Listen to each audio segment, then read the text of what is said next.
Hello everyone, তো বহুদিন বাদ ব্লগ পোস্ট করছি। তো গিয়েছিলাম সকাল সকাল ইভেন্টের একটি কাজ, আর সাথে করে নিয়ে গেছিলাম সর্দি কাশি। তাই ওখানে রান্নার লোকদের কাছ থেকে আদা নিয়ে এসেছিলাম একটু।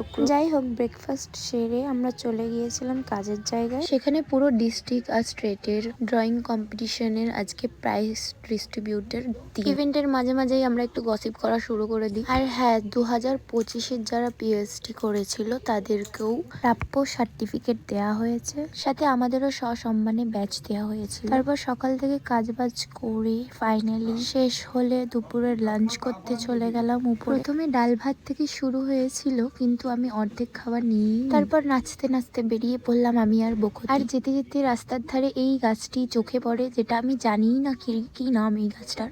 কেউ যদি জেনে থাকো অবশ্যই কমেন্টে জানাও। বাড়ি এসে আমার ফেভারিট পার্সন আমার মাকে সসম্মানের সহ আমি ব্যাচটা পরিয়ে দিলাম, কারণ আমি জীবনে যা কিছুই অ্যাচিভ করি না কেন, প্রথম হাত আমার মা ও আমার বাবার।